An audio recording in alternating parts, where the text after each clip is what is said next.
আল্লাহর প্রশংসা করলে আল্লাহ কি খুশি হন না বেজার হন? মানুষের প্রবৃত্তিও এটা, মানুষ যখন নিজের প্রশংসা অন্যের মুখে শোনে তখন নিজে খুশি হয়। তো আল্লাহ তাআলার প্রশংসা যদি আমরা বান্দা হয়ে করি, আল্লাহ কি আমাদের উপর খুশি হবেন না বেজার হবেন? কেমন খুশি হবেন তা বোঝার জন্য আপনাকে একটা হাদিসের দিকে মনোযোগ দিতে হবে। রাসূলুল্লাহ সাল্লাল্লাহু আলাইহি ওয়াসাল্লামের একজন সাহাবী আবু মালিক আশআরী রাদিয়াল্লাহু আনহু তিনি বলেছেন, নবী সাল্লাল্লাহু আলাইহি ওয়াসাল্লাম বলেছেন, ওয়ালহামদুলিল্লাহি তামলাউল মিজান। কোন আল্লাহর বান্দা বান্দি যদি আল্লাহর প্রশংসা করতে গিয়ে বলে আলহামদুলিল্লাহ, আপনারা একটু আমার সাথে শব্দটা বলেন, কি শব্দ বলে? আলহামদুলিল্লাহ। এই বাক্যটা বললে আল্লাহ ওই বান্দার উপর, আল্লাহ ওই বান্দির উপর এত খুশি হন, যেই পরিমাণ নেকি তাকে দেন এই নেকিটাই যদি মিজানে রাখা হয় কিয়ামতের দিন, শুধু আলহামদুলিল্লাহর নেকি দ্বারাই মিজান পূর্ণ হয়ে যাবে। আপনারা আলহামদুলিল্লাহর নেকির কথা শুনেছেন, শোনার পরে আবার খুশি হয়ে বলেছেন সুবহানাল্লাহ। এই হাদিসেরই আবার পরের শব্দ সুবহানাল্লাহি ওয়াল হামদুলিল্লাহ। কোন আল্লাহর বান্দা বান্দি যদি একবার বলে সুবহানাল্লাহ, বলেন সবাই কি বলে? আর একবার বলে আলহামদুলিল্লাহ, বলেন কি বলে?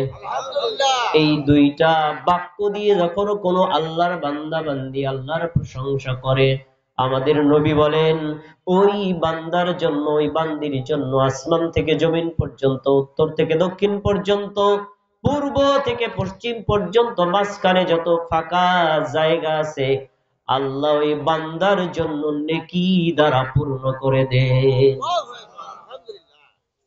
সুবহানাল্লাহ, আলহামদুলিল্লাহ, আল্লাহু আকবার, লা ইলাহা ইল্লাল্লাহ, এই জিকির গুলো করলে আমাদের আমলনামায় নেকির পরিমাণ বাড়ে নাকি কমে?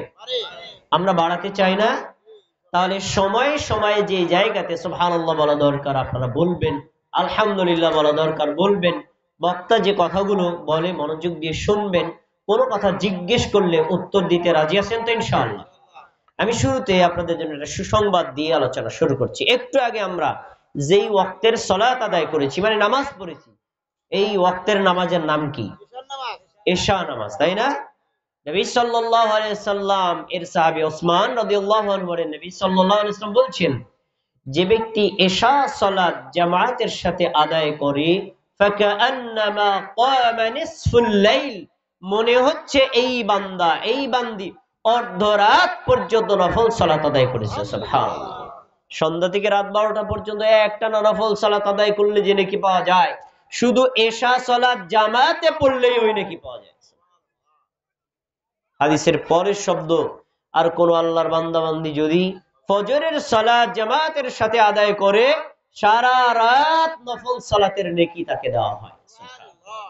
তাহলে এই যে এশা সালাত একটু আগে আমরা জামাতের সাথে আদায় করেছি, তারপরে আবার কোরআন সুন্নাহ কথা বলা এবং শোনার জন্য বসেছি, এতে কি আমাদের আমলনামায় নেকি বাড়বে না কমবে? যদি বাড়ার প্রত্যাশা থাকে, আমি মাহফিল কর্তৃপক্ষের পক্ষ থেকে সবিনয় নিবেদন করছি, অত্র এলাকায় যে সকল ভাইয়েরা আছেন, বাড়িতে বসে আছেন, দোকানে বসে আছেন, অথবা অন্য কোনো অপ্রয়োজনীয় কাজে আছেন, সব কাজ বন্ধ করে দিয়ে আসুন আমরা আজকে কোরআন এবং সুন্নাহর কিছু কথা শুনি, যেগুলোর মাধ্যমে আমাদের ঈমানও তাজা হবে, আমলও তাজা হবে। বলেন ইনশাআল্লাহ। খাদিজা রাদিয়াল্লাহু তাআলা আনহা বালিকা মাদ্রাসার উদ্যোগে ওয়াজ মাহফিল, আজকের মাহফিলের প্রধান বক্তা, বিশেষ বক্তা বৃন্দ এবং আজকের মাহফিলের সম্মানিত সভাপতি এবং সহ সভাপতি, পরিচালক বৃন্দ, উপস্থাপক বৃন্দ, অত্র এলাকার গণ্যমান্য ব্যক্তিবর্গ, সম্মানিত মা এবং বোনেরা, অত্র এলাকার যে সকল ভাই বোনেরা রয়েছেন, অমুসলিম ভাইরা রয়েছেন, সবাইকে আমি আমার অন্তরের অন্তঃস্থল থেকে আন্তরিক মোবারকবাদ জানিয়ে আমার আলোচনা শুরু করছি। সম্মানিত ভাইয়েরা, আজকে আপনাদের সামনে আমার বক্তব্যের বিষয় সালাত আদায়ের ফজিলত, সালাত না আদায় করার শাস্তি সম্পর্কে। আবারও বলছি, সালাত আদায় করার ফজিলত, সালাত না আদায় করার শাস্তি সম্পর্কে। আমি এই বিষয়ে আলোচনা করার আগে আপনাদের একটা প্রশ্ন করি, সবাই বুঝে শুনে উত্তর দিবেন। সালাত মানে কি? ভাই আমার বক্তব্যের সময় কয়টা পর্যন্ত? 8:45। সালাত মানে কি? নামাজ। আবার আমরা খাবার সময় যে খিরাই, অন্যান্য খাবার খেয়ে যে সালাত, এই সালাত মনে করা যাবে না। সালাত আর সালাত দুটো কি এক না আলাদা? আলাদা। সালাত আমরা বাংলা ভাষায় বুঝি নামাজ, কিন্তু কোরআন এবং হাদিসের ভাষা কি? সালাত। নামাজ বলা যায়, উত্তম হলো সালাত বলা। আমি মাঝে মাঝে নামাজ বলবো, মাঝে মাঝে সালাত বলবো, আপনারা বুঝিয়ে নেবেন যে বিষয়টা একই। প্রিয় ভাইয়েরা, বাংলাদেশ মুসলিম সংখ্যাগরিষ্ঠ দেশ। এদেশের 90% অধিকাংশ মানে অধিবাসী হলো মুসলিম। এই 90% মুসলিমদের মধ্য থেকে যদি 100 মুসলিমকে একত্রিত করা হয় এবং তাকে প্রশ্ন করা হয়, ভাইয়েরা আজকে কি আপনারা 5 ওয়াক্ত সালাত আদায় করেছেন? হ্যাঁ বলবে কম লোকে, না না বলবে কম লোকে? বলেন তো, নামাজ পড়েছেন কিনা আজকে 5 ওয়াক্ত, যে প্রশ্ন যদি করি, না বলবে বেশি, তাই না? আর হ্যাঁ বলবে কম। তার মানে এরা বংশগত মুসলিম কিন্তু সালাত আদায় করে না। কেন? এর কারণ আমরা অনেকে মনে করেছি আমার দাদা মুসলিম, আমার দাদি মুসলিম, আমার বাবা মুসলিম, আমার মা মুসলিম, সেই বংশের সিলসিলায় আমি জন্ম নিয়েছি, আমিও মুসলিম। কিন্তু এই মুসলিম জানে না সালাত ব্যতীত ইসলামের মধ্যে থাকা যায় না। এটা যদি জানতো তাহলে কোন মুসলিম নিজেকে মুসলিম পরিচয় দেওয়ার পরে সালাত কখনো ছেড়ে দিতে পারে না। ছেড়ে দেয় কেন? সালাতের ফজিলত জানে না তাই। ছেড়ে দেয় কেন? সালাতের গুরুত্ব জানে না তাই। আজকে আমরা কোরআনের আলোকে, হাদিসের আলোকে অত্যন্ত সংক্ষিপ্ত পরিসরে সালাতের গুরুত্ব নিয়ে কথা বলবো। এরপরে যারা সালাত আদায় করে না তাদের শাস্তি সম্পর্কে কথা বলবো। সময় থাকলে সালাতের পদ্ধতি সম্পর্কে সংক্ষিপ্ত কথা হবে।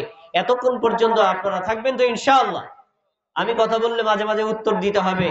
আপনারা যদি উত্তর দেন তাহলে বুঝবো যে আপনি আমার কথা বুঝছেন আর শুনছেন, আর যদি আপনি উত্তর না দেন তাহলে বোঝা যাবে মনোযোগ নেই।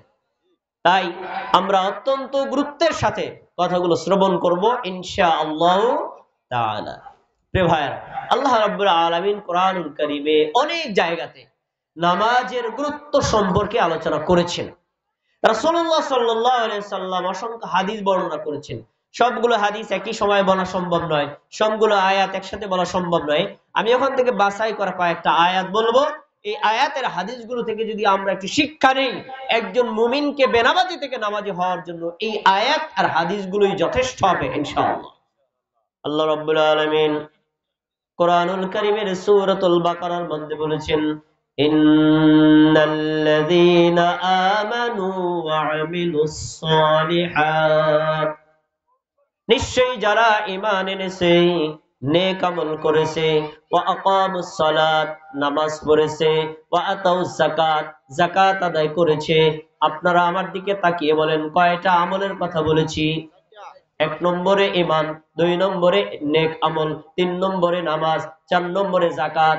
এই 4টি আমল যদি কোনো বান্দা কোনো বান্দি করে, আল্লাহ তাআলা আয়াতের মধ্যে তাতে কি সুসংবাদ দিয়েছেন।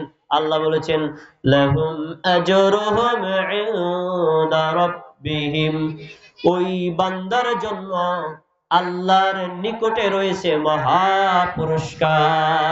সুবহানাল্লাহ।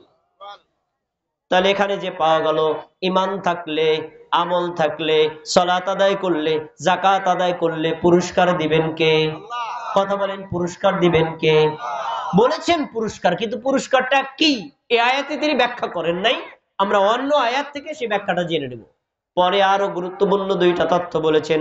আল্লাহ বলেছেন, ওয়ালা খাউফুন আলাইহিম ওয়ালা হুম ইয়াহজানুন, যারা ঈমান এনেছে, নেক আমল করেছে, সালাত কায়েম করেছে, যাকাত আদায় করেছে, পরকালে তাদের কোনো ভয়ও নাই, পরকালে তাদের জন্য কোনো চিন্তাও নাই। সুবহানাল্লাহ।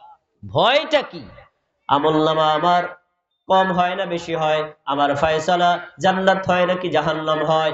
আল্লাহ তাআলা আমাকে ক্ষমা করেন নাকি আমাকে দয়া না করেন নাকি শাস্তি করেন? আপনার মধ্যে একটা টেনশন ফিল করবে, আপনার মধ্যে একটা চিন্তা ফিল করবে। আল্লাহ তাআলা আপনাকে অগ্রিম বাড়ি দিয়েছেন 4টি আমল করবে যে ভয় থাকবে না তার, পরকালে চিন্তাও থাকবে না তার। সুবহানাল্লাহ। তাহলে এখান থেকে 4টি আমলের মধ্যে 3 নম্বর আমল পাওয়া গেল সালাত আদায় করা, মানে নামাজ পড়া। নামাজ পড়লে সেই ব্যক্তির জন্য মহা পুরস্কার, নামাজ আদায় করলে ওই ব্যক্তির জন্য আল্লাহ রাব্বুল আলামিন তার ভয় নেই সেটা বলেছেন, আর নামাজ আদায় করলে তার চিন্তাও নেই। এ কথা কার? আল্লাহর কথায় সন্দেহ আছে? আমরা কি পরকালে নির্ভয়ে নিশ্চিন্তে আল্লাহর পক্ষ থেকে পুরস্কার নিতে চাই নাকি চাই না? তাহলে আমাদের সালাত আদায় করতে হবে। এবার আরেকটি আয়াত নেন, এই আয়াতের ব্যাখ্যাগুলোতে আল্লাহ রাব্বুল আলামিন সূরাতুল মুমিনুন 1 থেকে 2 নম্বর আয়াতে বলেছেন, قد أفلح المؤمنون الذين هم في صلاتهم خاشعون। সেই মুমিনেরাই সফল হয়েছে যেই মুমিনারা তারা তাদের নামাজের মধ্যে আল্লাহর প্রতি বিনয়ী হয়েছে। সুবহানাল্লাহ। আল্লাহর প্রতি বিনয় কিভাবে বুঝবেন? আল্লাহু আকবার বলে সালাত শুরু করেছেন, আসসালামু আলাইকুম ওয়া রাহমাতুল্লাহ বলে সালাত শেষ করেছেন। আর আল্লাহু আকবার বলা থেকে সালাম পর্যন্ত যতটুকু সময় আপনি আল্লাহর সাথে কথা বলবেন, শান্তশিষ্টভাবে থাকবেন, অন্যদিকে কোনো মনোযোগ থাকা যাবে না, আল্লাহর প্রতি মনোযোগী হয়ে সালাত আদায় করবেন। এই কাজ করবে যারা, আল্লাহ তাদের ব্যাপারে বলেছেন এরা অলরেডি সফল হয়ে গেছে। সুবহানাল্লাহ। সফলতাটা কি তাও সামনে আমি আয়াত এবং হাদিস দিয়ে ব্যাখ্যা করে বুঝাবো। এবার সূরাতুল মুমিনুন 9 নম্বর আয়াত, 10 নম্বর আয়াত, 11 নম্বর আয়াত, 3টা আয়াত খুলে দেখেন আল্লাহ কি বলছেন, ওয়াল্লাযীনা হুম আলা সালাওয়াতিহিম ইউহাফিযুন। যেই বান্দা যেই বান্দি সালাতের হেফাজত করে। আপনারা আমার সাথে উত্তর দেন, নামাজ আদায় করলে হেফাজত হয় নাকি নষ্ট হয়? হেফাজত হয়। আর আদায় না করলে নামাজ নষ্ট হয়। তো বলছেন যারা নামাজের হেফাজত করবে, 1 নম্বর কাজ, এই একটা কাজ যে ব্যক্তি করবে আল্লাহ তাদের ব্যাপারে বলছেন পরের আয়াতে, উলাইকা হুমুল ওয়ারিসুন, তারাই হলো উত্তরাধিকারী।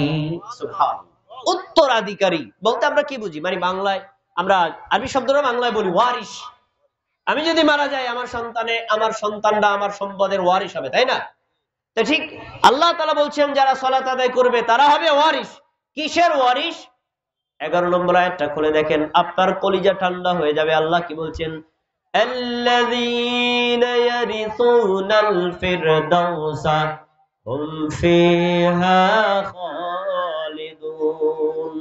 যারা সালাতের হেফাজত করবে, মানে সালাত আদায় করবে, নামাজ পড়বে, এদের জন্য আল্লাহ বলেছেন তারা হলো পরকালে জান্নাতুল ফিরদাউসের উত্তরাধিকারী। সুবহানাল্লাহ। জান্নাতুল ফেরদাউস কি আমরা অনেকে জানি না, একটু মনে করাই দেই। জান্নাতের 8টা স্তর আছে। এই 8টি স্তরের মধ্যে সর্বশ্রেষ্ঠ সুপ্রিম পাওয়ারের সবচেয়ে মর্যাদাবান জান্নাতের নাম কি? জান্নাতুল ফেরদাউস। তো সালাত আদায় করবে যারা শ্রেষ্ঠতম জান্নাত পাবে তারা, সালাতের হেফাজত করবে যারা শ্রেষ্ঠতম জান্নাতে প্রবেশ করবেও তারা। আমরা কি জান্নাতুল ফেরদাউস চাই নাকি চাই না? সবার কথা বলতে হবে, আমরা কি জান্নাতুল ফেরদাউস চাই নাকি চাই না? আর এই অত্র আয়াত থেকে আমাদের শিক্ষা নিতে হবে, সালাত আদায় করে আমরা জান্নাতুল ফেরদাউসের ওয়ারিস হব। সালাত আদায় না করে মুমিন দাবি করে বংশগত মুসলিম হয়ে কখনো জান্নাতুল ফেরদাউসের ওয়ারিস হওয়া। এবার এই আয়াতের প্রেক্ষাপটে আমি একটা হাদিস আপনাকে দিচ্ছি।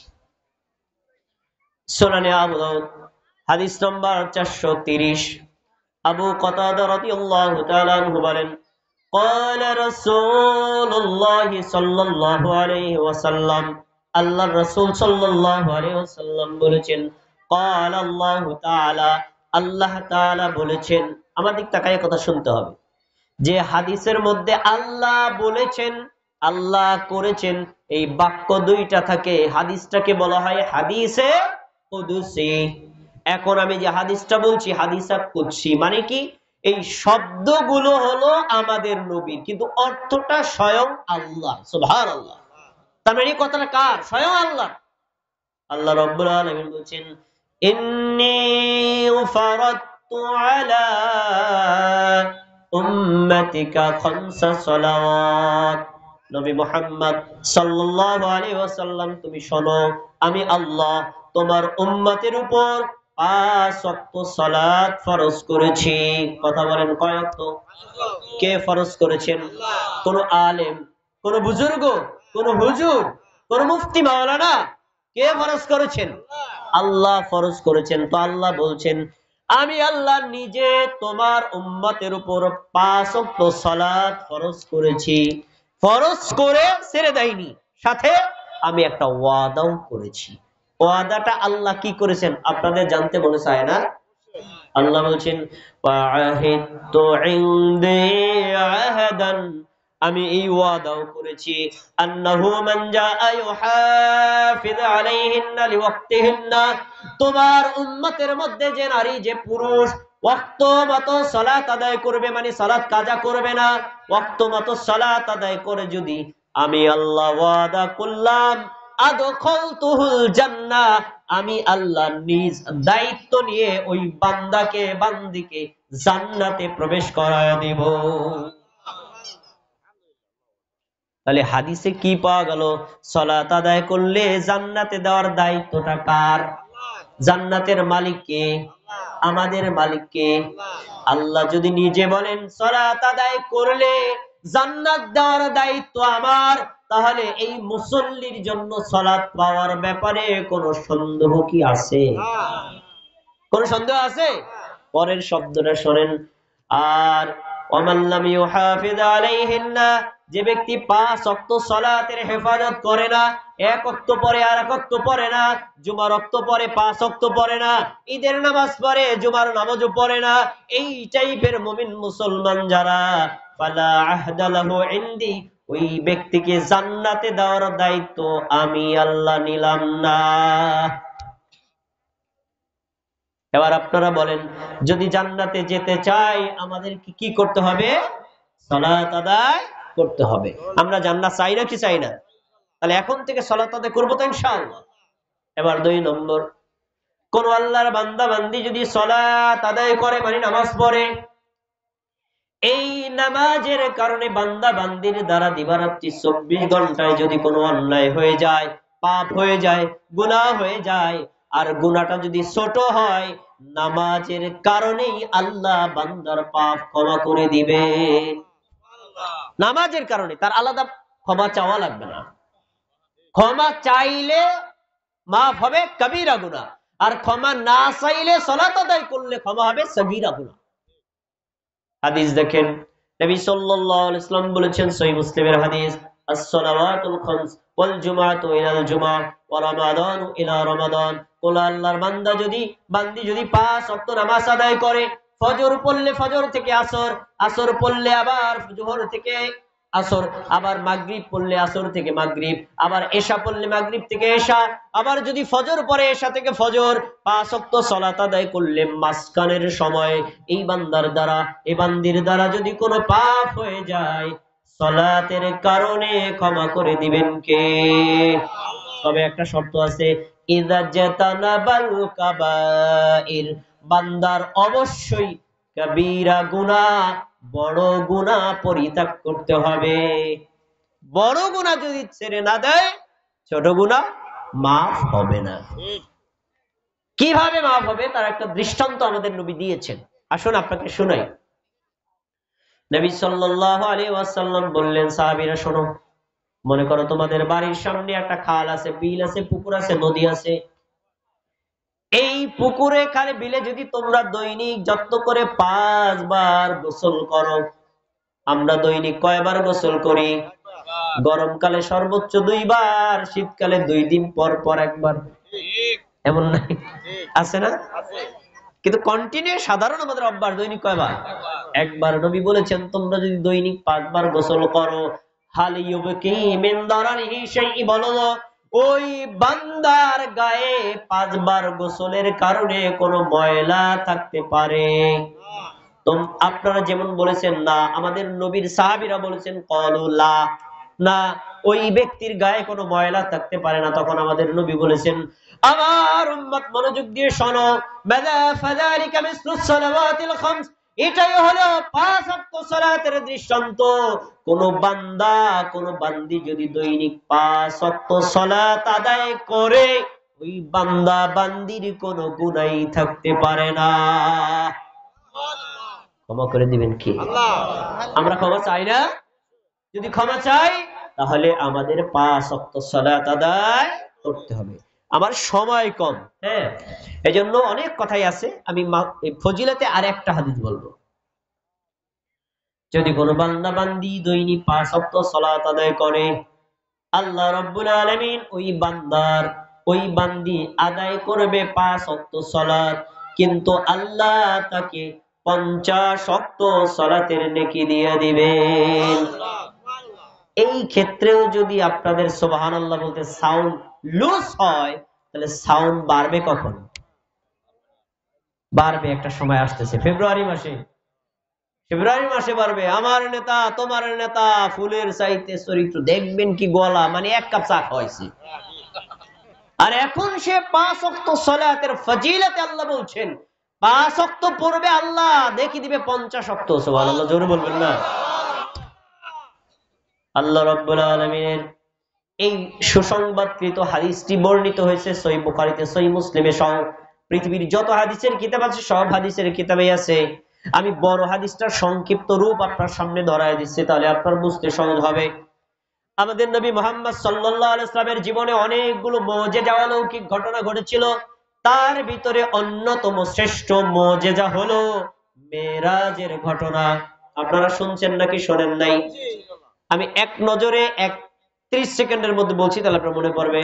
আমাদের নবী বাইতুল্লাহ থেকে বাইতুল মুকাদ্দাস গিয়েছেন, সেখান থেকে প্রথম আসমান, তারপরে দ্বিতীয় আসমান, তারপরে তৃতীয় আসমান, তারপরে চতুর্থ আসমান, তারপরে পঞ্চম আসমান, তারপরে ষষ্ঠ আসমান, তারপরে সপ্তম আসমান, তারপরে সিদরাতুল মুনতাহা। এরপরে আল্লাহ আমাদের নবীকে যত দূর ইচ্ছা তত দূর নিয়েছেন। এই ঘটনা আপনারা শুনেছেন নাকি শোনেন নাই?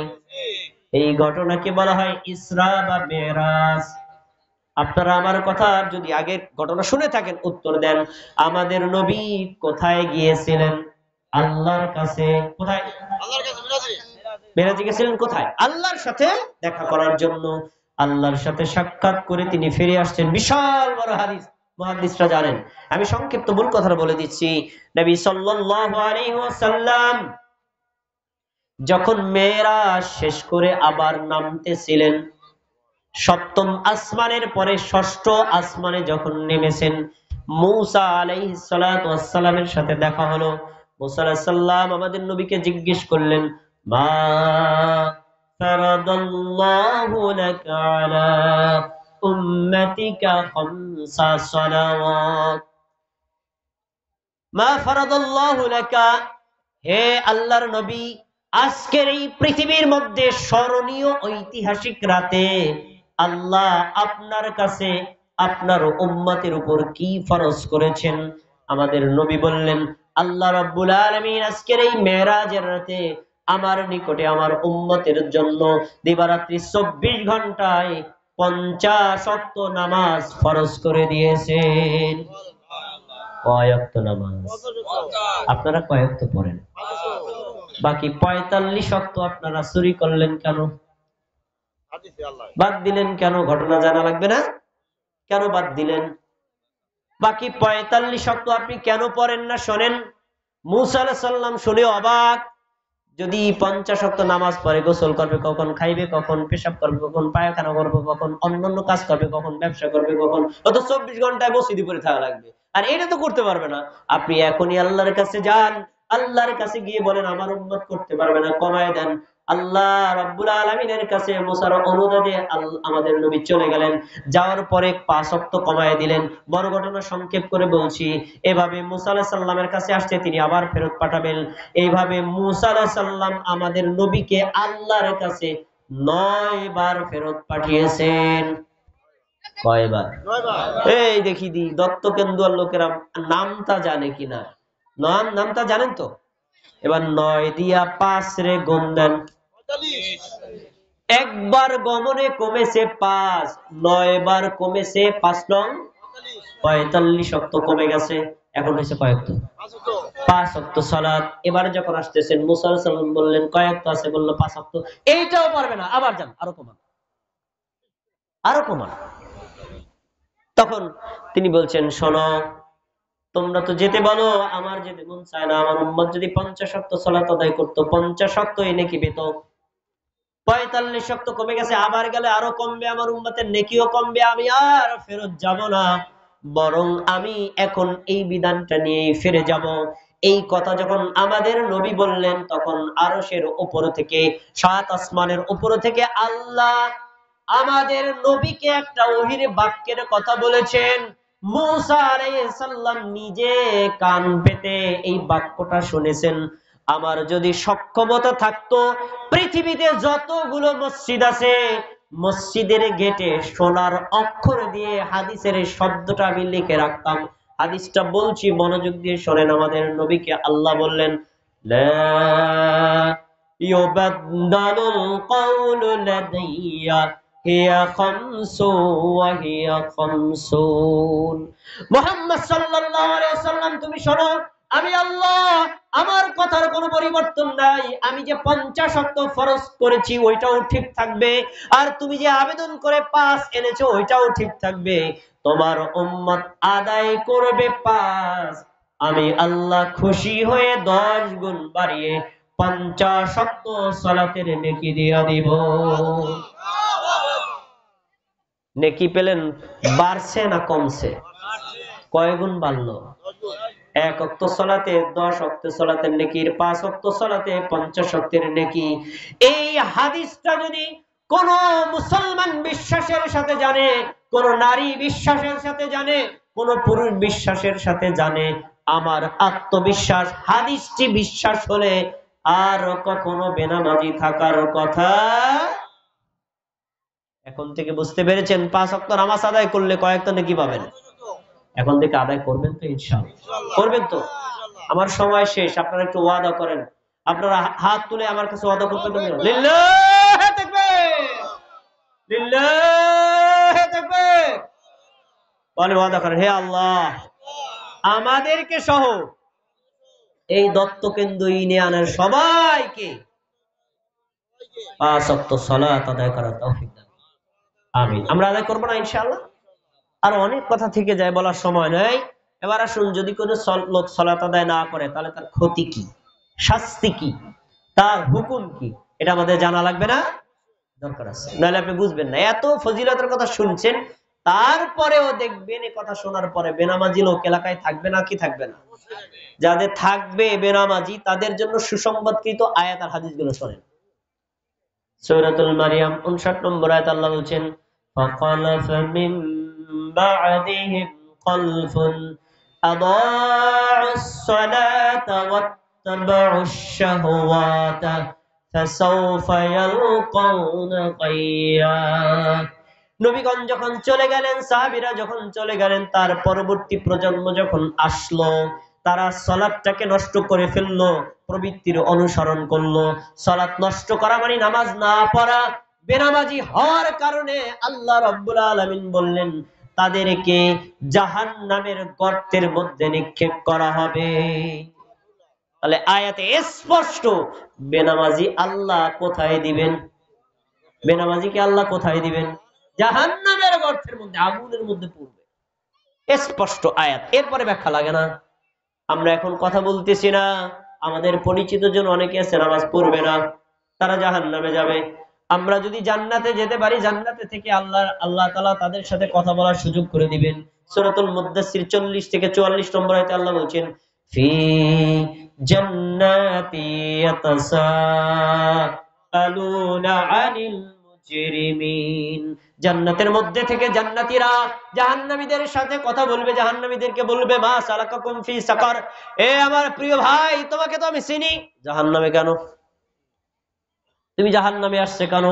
তখন সে আত্মস্বীকৃতি দিবে। আত্মস্বীকৃতি বলেন, সে বলবে হ্যাঁ আমি অপরাধ করছি। অপরাধটা কি? সে বলবে লাম নাকু মিনাল মুসাল্লিনা ওয়া লাম নাকু নুতঈমুল মিসকিন। আমার ভাই শোনো, আমি কেন জাহান্নামের আগুনের মধ্যে জ্বলছি? আমার 1 নম্বর অপরাধ, আমি মুসল্লি ছিলাম না। যে সালাত আদায় করে তাকে কি বলে? সবাই বলেন কি বলে? আর যে নামাজ পড়ে না আমরা কি বলি? বেনামাজি, তাই না? বেনামাজি, গায়রে মুসল্লি মানে বেনামাজি। তাহলে একেবারে স্পষ্ট, লাম নাকু মিনাল মুসাল্লিন, আমি বেনামাজি ছিলাম, এজন্য জাহান্নামে আসছি। স্পষ্ট আয়াত। বেনামাজি যারা জান্নাতে যাবে তারা না? কথা বলে না, জান্নাতে যাবে তারা। বেনামাজি যারা জাহান্নামে যাবে তারা। এবার আপনার যদি জাহান্নামের আগুনে জ্বলতে ইচ্ছা হয়, নামাজ ছেড়ে দিতে পারেন। 1 নম্বর শাস্তি। 2 নম্বর, কিয়ামতের দিন আল্লাহ তাআলা যতগুলো আমল বান্দাবান্দি করেছে সবার আগে কার হিসাব হবে? তার মানে হাদিস আপনাদের জানা, মনে করিয়ে দিচ্ছি, সুনানে তিরমিজি হাদিস নম্বর 413, ইন্না আউওয়ালা মা ইউহাসাবু বিহিল আবদু ইয়াউমাল কিয়ামাতি মিন আমালিহি সালাতি। কিয়ামতের দিন বান্দাবান্দির যত আমল আছে সব আমলের আগে সালাত মানে নামাজের হিসাব হবে। এরপরে বলছেন নামাজ যদি তার সঠিক পাওয়া যায়, ফাকাদ আফলাহা ওয়া আনজাহা। দেখি আপনাদের মনে আছে কিনা, পিছনে আমি বলছিলাম কাদ আফলাহাল মুমিনুন আল্লাযীনা হুম ফি সালাতিহিম খাশিউন, যারা তাদের নামাজের মধ্যে বিনয়ী হয়েছে তারাই সফল। এই হাদিসে পাওয়া গেল কাদ আফলাহা, ওরাই অলরেডি সফল হবে যাদের নামাজ ঠিক পাওয়া যাবে। বলেন সুবহানাল্লাহ। তাহলে নামাজ ঠিক পেলে পরকালে সফল হওয়া যাবে। নামাজ আদায় করলে জাহান্নাম থেকে মুক্তি পাওয়া যাবে। নামাজ যদি আদায় না করে জাহান্নামে যাওয়া লাগবে। আর যদি নামাজ আদায় না করে পরকাল থেকে ক্ষতিগ্রস্তদের মধ্যে অন্তর্ভুক্ত হওয়া লাগবে। সময় কম তো অল্প অল্প করে বলছি। এবার একটা কঠিন হাদিস বলবো। এই হাদিসটা বলার পর যদি আপনাদের কাছে যাই, আপনারা হয়তো আমার উপর রাগও করতে পারেন। রাগ করলেও আমাকে হাদিসটা বলতেই হবে। আপনারা বলতে দিবেন তো ইনশাআল্লাহ? মুসনাদে আহমদের হাদিস, যদি কোনো ব্যক্তি নামাজ আদায় না করে কন্টিনিউ, এক দুই তো ছুটে যেতে পারে, ওটা মাঝে মধ্যে আপনারও হয় আমারও হয়, ঘুমিয়ে গেছেন টের পান নাই, আল্লাহ ক্ষমা করবেন, কিন্তু কন্টিনিউ নিয়মিত নামাজ পড়েন না, 10 বছর প্লাস বয়স, এরকম যদি কোনো বান্দাবান্দি হয়, আপনি শোনেন, আপনার কিয়ামতের দিন সঙ্গী হবে ফিরাউন, হামান, কারুন, উবাই ইবনে খালফ। এরা কি কাফের নাকি মুমিন? এদের সাথে হাসর হবে যাদের, তারা জান্নাতুল ফেরদাউসে যাবে। কি ফিরাউন জান্নাতুল ফেরদাউসে যাবে না? নবী সাল্লাল্লাহু আলাইহি সাল্লাম একদিন সাহাবীদের সামনে সালাতের গুরুত্ব নিয়ে আলোচনা করছেন।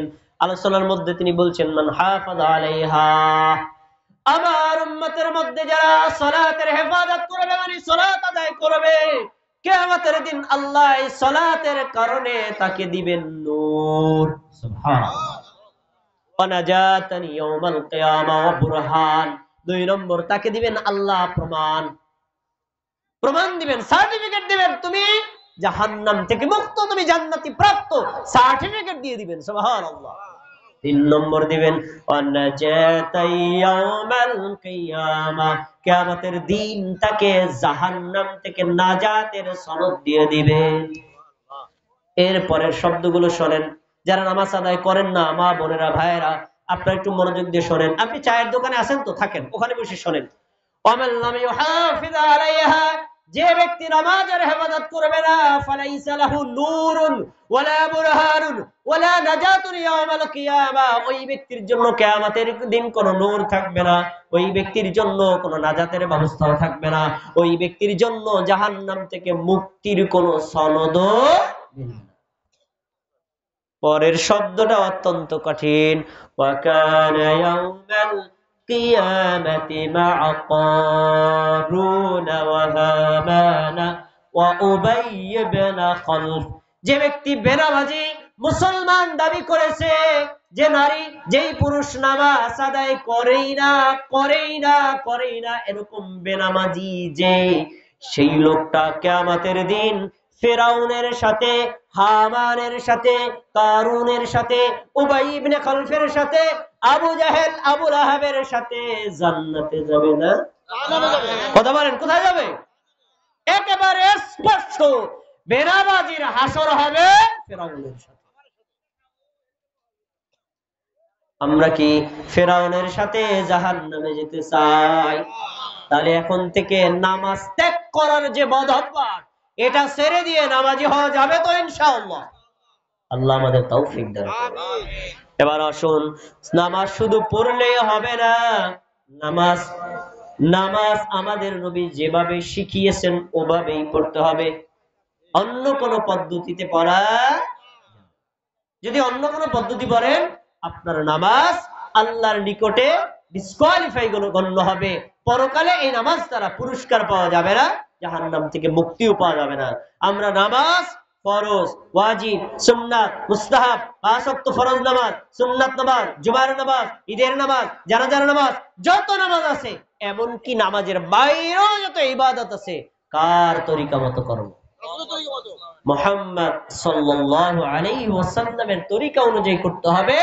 তার তরিকার বাইরে ভিন্ন কারো তরিকা ইসলামে কোনো ধরনের গ্রহণযোগ্যতা নাই। তাই নামাজ আদায় করব কার দেখানো নিয়ম অনুযায়ী, মুহাম্মদ সাল্লাল্লাহু আলাইহি ওয়াসাল্লাম যেভাবে পড়েছেন ওইভাবেই। আসুন, আমাদের নবী যারা নবীর দেখানো সিস্টেমে 4টা শর্ত সাপেক্ষে সালাত আদায় করে, তাদের জন্য ক্ষমার ঘোষণা দিয়ে 4টা শর্তের কথা বলেছেন। দেখি কে কে এই শর্ত পূরণ করতে পারে। সুনানে আবু দাউদ হাদিস নাম্বার 425, নবী সাল্লাল্লাহু আলাইহি ওয়াসাল্লাম বলেছেন, খামসু সালাওয়াতিন ইফতারাদাহুল্লাহ, 5 ওয়াক্ত নামাজ আল্লাহ তাআলা ফরজ করেছেন। কথা বলেন, কে ফরজ করেছেন? আল্লাহ। 5 ওয়াক্ত নামাজ আল্লাহ ফরজ করেছেন। এই ফরজ করার সাথে সাথে 4টা শর্ত দিয়েছেন। 1 নম্বরে মান আহসানা উযুআহুন্না, যে ব্যক্তি সুন্দর করে ওযু করে। তাহলে নরমাল ওযু আছে, আবার সুন্দর ওযু। নরমাল ওযু কি? আপনি টিউবওয়েল ছেড়ে দিয়ে খালি একদম সবকিছু ধুয়ে ফেললেন, মাথাটা মাসা করে মসজিদে ঢুকে গেলেন, এটা হলো নরমাল ওযু।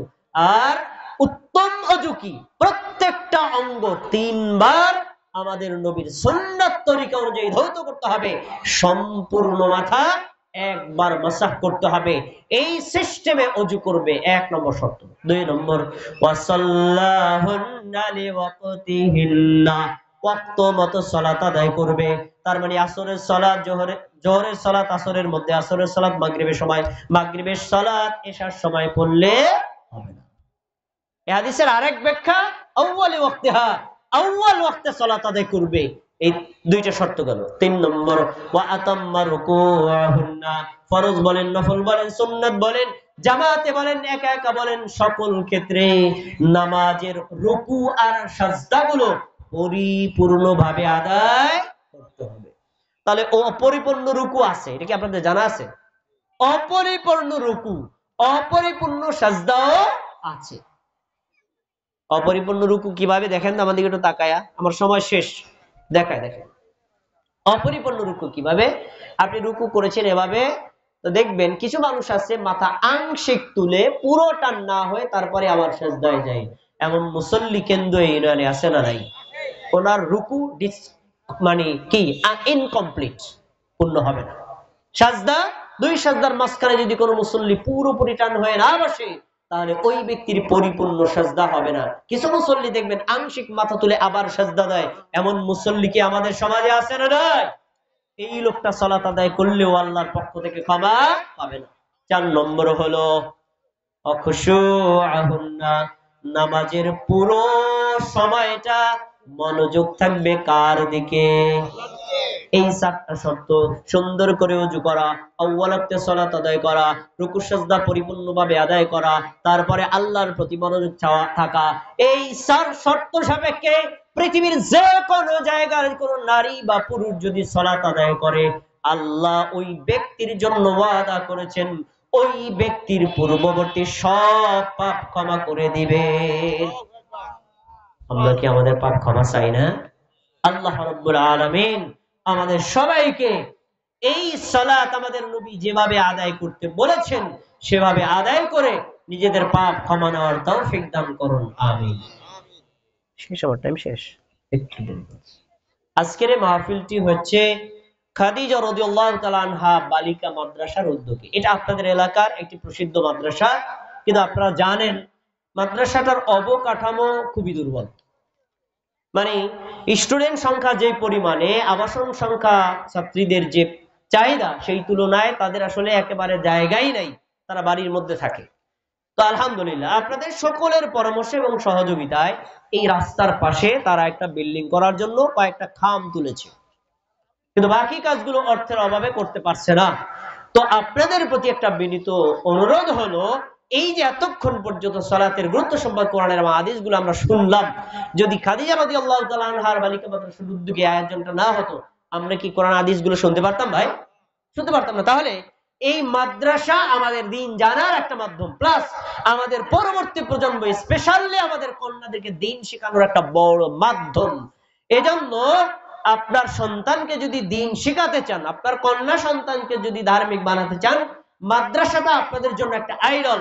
এই আইডলের যে দুর্বলতাগুলো আছে, অর্থনৈতিকভাবে দুর্বলতা, অবকাঠামোগত দুর্বলতা, আপনাদের কাছে যদি কখনো সহযোগিতার জন্য হাত বাড়ায়, আপনারা সহযোগিতা করবেন তো ইনশাআল্লাহ?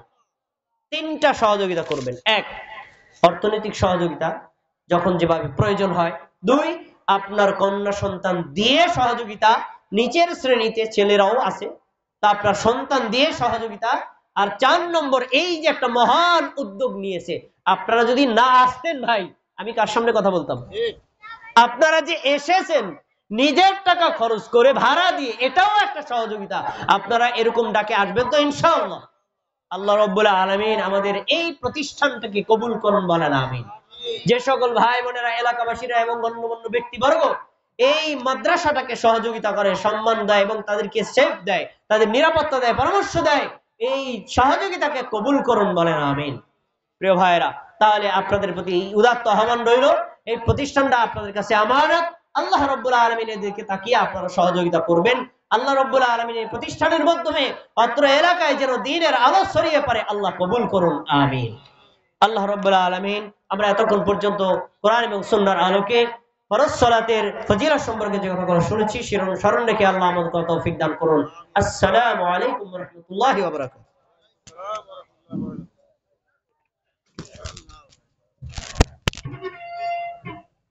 আলহামদুলিল্লাহ।